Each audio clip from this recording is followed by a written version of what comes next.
क्या हो सकता है ब्रह्मांड की शक्तियों का रहस्य? तुम्हें कदाचित ज्ञात ही होगा कि यह सारा ब्रह्मांड, ग्रह, नक्षत्र, आत्मा, परमात्मा, सब कुछ एक एनर्जी यानी शक्ति के रूप में ही है और इन शक्तियों से सारा ब्रह्मांड संचालित है। यह वह शक्ति है जो समस्त संसार का पालन, पोषण और विनाश करती है, जो 1 से लेकर 9 अंकों तक अपने पावर को प्रदर्शित करती है, जो भिन्न भिन्न रंगों से भिन्न भिन्न तत्वों के रूप में हमारे अंदर विद्यमान होते हुए हमें शुभ और अशुभ परिणाम देती है। अगर तुमने इन शक्तियों को जान लिया और समझ लिया तो तुम जो चाहो वह पा सकते हो। तुम्हारे लिए ज्ञान के और समृद्धि के द्वार खुल जाएंगे। तुम वह समझ सकोगे जो दूसरों की समझ से परे हैं। तुम जान पाओगे कि परम शक्ति ब्रह्मा, परम शक्ति विष्णु और परम शक्ति महेश किस तरह से कार्य करते हैं। तुम यह भी जान पाओगे ब्रह्मांड की शक्तियाँ किस तरह से कार्य करती है और हम पर किस तरह से प्रभाव डालती है। अगर तुमने ब्रह्मांड की शक्तियों को नहीं समझा तो तुम कितने भी ज्ञानी बन जाओ, तुम्हारा ज्ञान अधूरा ही रहेगा। तुम अगर लक्ष्मीपति भगवान विष्णु से धन पाना चाहते हो, वेदों के ज्ञाता भगवान ब्रह्मा जी से ज्ञान पाना चाहते हो और मंगलकारी भगवान शिव से मोक्ष पाना चाहते हो, तो तुम्हें ब्रह्मांड की इन शक्तियों को अवश्य ही जानना होगा। हमारी भक्ति ही है हमारी शक्ति जो जोड़े हमें प्रभु के साथ। क्या है इन शक्तियों का रहस्य? आइए जानते हैं आज की इस प्रस्तुति में। तो मित्रों, सबसे पहले इन शक्तियों को समझने के लिए हमें ब्रह्मांड के सीक्रेट कोड 3, 6, 9 को भी समझना पड़ेगा। मित्रों, विज्ञान आज ये मानता है कि ब्रह्मांड की हर चीज के निर्माण में गणित का उपयोग बहुत ही खूबसूरती से किया गया है। दूसरे शब्दों में, गणित कोई मनुष्य ने नहीं बनाया है, क्योंकि गणित तो इस ब्रह्मांड में पहले से ही मौजूद था। मनुष्य ने तो बस गणित को केवल खोजा है। जी हाँ, गणित वो भाषा है जिसका इस्तेमाल इस सृष्टि के निर्माण में हर चीज में किया गया है और गणित की सीक्रेट पैटर्न इस ब्रह्मांड की हर चीज में मौजूद वो जादुई पैटर्न है जिसे द ब्लूप्रिंट ऑफ गॉड भी कहा जाता है।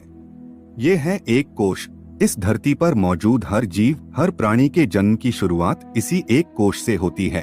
फिर ये कोश डबल होकर 2 कोश में परिवर्तित हो जाता है, 2 से 4 में, 4 से 8 में, 8 कोश 16 में और 16 कोश 32 में, और ये प्रोसेस ऐसे ही निरंतर चलता रहता है। और अगर हम इस प्रोसेस को मैथमेटिकल अरेंज करें तो हमें ये सीक्वेंस मिलती है। अब इस सीक्वेंस के हर मल्टी डिजिट नंबर को 1 डिजिट में बदलने के लिए हम डिजिटल रूट मेथड का इस्तेमाल करेंगे और ऐसा करने पर ये सीक्वेंस सामने आती है 124875 124875 124875। अनंत तक यही सीक्वेंस मिलती रहती है। और इस प्रोसेस को यदि उल्टा किया जाए, यानी कि 1 का आधा, फिर आधा, फिर आधा और फिर डिजिटल रूट मेथड से 1 डिजिट में बदलने पर जो सीक्वेंस मिलती है वो भी एक समान है 124875 124875 124875। लेकिन आपको आश्चर्य होगा कि सृष्टि के इतने बड़े प्रोसेस में 3, 6 और 9 नंबर गायब है। रिसर्च से ये बात सामने आती है कि इस पैटर्न में आने वाले 124875 नंबर तीसरे आयाम को प्रदर्शित करते हैं, यानी कि यही नंबर एक दूसरे से जुड़कर तीसरे आयाम वाली दुनिया की रचना करते हैं। और इन नंबर्स के बीच में दौड़ती ये लाइन दर्शाती है कि एनर्जी यानी शक्तियाँ कभी भी खत्म नहीं होती, बल्कि एक फॉर्म से दूसरी फॉर्म में केवल कन्वर्ट होती रहती है। जैसा कि भगवान श्री कृष्ण ने हजारों साल पहले गीता में भी कहा था कि आत्मा यानी एनर्जी कभी मरती नहीं है, वो अमर है।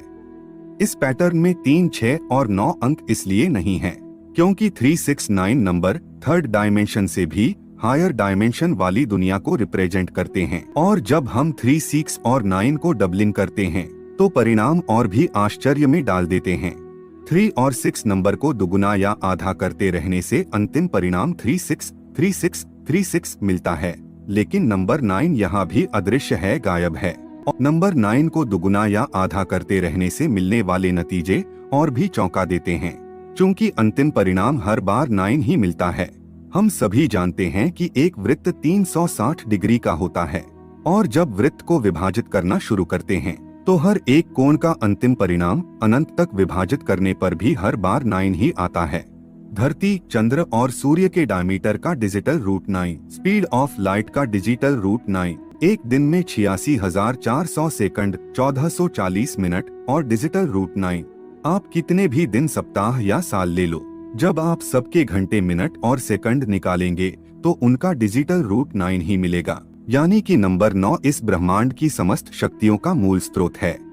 इस चित्र में भी नंबर 9 सबसे ऊपर की ओर विराजमान है, जो 3 और 6 नंबर को नियंत्रित करता है, और नंबर 3 और 6 बाकी के नंबरों को नियंत्रित करते हैं।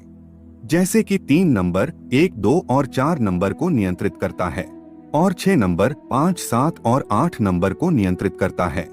यानी कि सभी नंबर 9 नंबर की निगरानी में इस ब्रह्मांड को बनाते हैं। ऐसा क्यों हो रहा है, इसका रहस्य आज हम आपको बताते हैं। अगर आपको ज्योतिष का ज्ञान है तो आपको पता ही होगा कि सभी ग्रह 1 से लेकर 9 अंकों को प्रदर्शित करते हैं।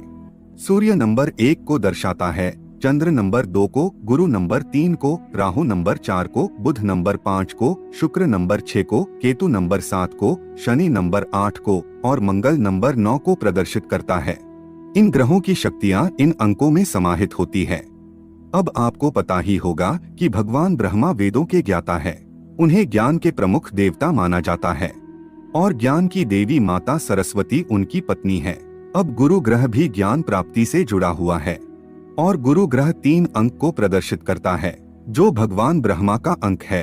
अब नंबर 6 की बात करें तो नंबर 6 भगवान विष्णु की शक्ति को प्रदर्शित करता है। अब आप कहेंगे कि कैसे? तो नंबर 6 शुक्र ग्रह को प्रदर्शित करता है और शुक्र ग्रह धन, संपत्ति, वैभव, ऐश्वर्य और माता लक्ष्मी से जुड़ा हुआ है। और माता लक्ष्मी भगवान विष्णु की पत्नी है और संसार का पालन पोषण करने के लिए धन संपत्ति यानी कि लक्ष्मी की आवश्यकता होती है, चाहे फिर वह किसी भी रूप में हो, जैसे कि रुपया, पैसा, अन्न, जल, रस, विद्युत इत्यादि।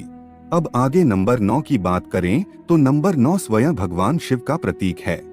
लेकिन कैसे? तो नंबर 9 मंगल ग्रह की शक्ति को प्रदर्शित करता है और शिव का अर्थ ही मंगलकारी, कल्याणकारी होता है। और माता मंगला गौरी भगवान शिव की पत्नी है, जिन्हें अन्य कई नामों से भी जाना जाता है। अब इस ब्रह्मांड को 2 तरह की शक्तियां चलायमान रखती है, एक है मेल एनर्जी और दूसरी है फीमेल एनर्जी। और यंत्रों के निर्माण में मेल एनर्जी को ऊपर की ओर पॉइंट करते ट्रायंगल से दर्शाया जाता है और फीमेल एनर्जी को नीचे की ओर पॉइंट करते ट्रायंगल से दर्शाया जाता है। और हमारे सनातन हिंदू धर्म में ब्रह्मा, विष्णु और महेश को मेल एनर्जी के रूप में बताया जाता है और सरस्वती, लक्ष्मी और पार्वती को फीमेल एनर्जी के रूप में बताया जाता है। अब इन दोनों शक्तियों के मिलने पर कुछ ऐसा आकार बनता है जिनमें हर एक में 6 कोने बनते हैं, जिसका मूलांक 9 ही बनता है। अब हम पंचतत्व की शक्तियों के बारे में बताते हैं। पृथ्वी, जल, तेज, वायु और आकाश, इन पंचतत्व से पूरा ब्रह्मांड बना है और चलायमान है। सभी पदार्थ और भौतिक जगत पृथ्वी तत्व से बना हुआ है और इस पृथ्वी तत्व को बनाने वाले ब्रह्मा जी है। साथ में 3 नंबर का अंक पृथ्वी तत्व को संदर्भित करता है। पृथ्वी तत्व को बनाने वाला सूक्ष्म अणु भी 3 तत्वों से बना हुआ है, इलेक्ट्रॉन, न्यूट्रॉन और प्रोटॉन। गुरुत्व यानी कि भारीपन, गुरुत्वाकर्षण उसका गुण है। अब बात करते हैं जल तत्व की। जल तत्व भगवान विष्णु की शक्ति को प्रदर्शित करता है। जल का मतलब होता है प्रवाही, जो प्रवाहित है, जैसे कि जल, विद्युत, चुंबकत्व, ऐसे सभी तत्व जो जल की तरह प्रवाहित होकर सृष्टि का संरक्षण करते हैं, बनाए रखते हैं। भगवान विष्णु का निवास जल तत्व में ही बताया गया है और इसीलिए इनका एक नाम नारायण भी है। नारायण यानी कि जल में निवास करने वाले। अब बात करते हैं तेज तत्व की। तेज तत्व भगवान शिव से जुड़ा हुआ है। भगवान शिव ज्योति रूप है, इसीलिए उनकी पूजा ज्योतिर्लिंग के रूप में होती है और ज्योति तेज तत्व को प्रदर्शित करती है। तेज तत्व मंगलकारी भी है और विनाशकारी भी है। जैसे कि सूर्य के तेज से समग्र जीव सृष्टि जीवित है।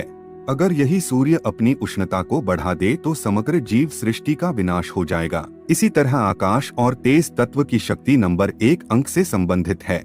जल और वायु तत्व की शक्ति नंबर 2 के साथ, वायु और आकाश तत्व की शक्ति नंबर 4 के साथ, पृथ्वी और वायु तत्व की शक्ति नंबर 5 के साथ, आकाश और वायु की शक्ति नंबर 7 के साथ, पृथ्वी और जल तत्व की शक्ति नंबर 8 के साथ उपस्थित रहती है। इसी तरह सभी पंचतत्व, ग्रह, नक्षत्र, देवी देवताओं की शक्तियां समस्त ब्रह्मांड को उत्पन्न करती है, संचालित रखती है और उसका विनाश भी करती है।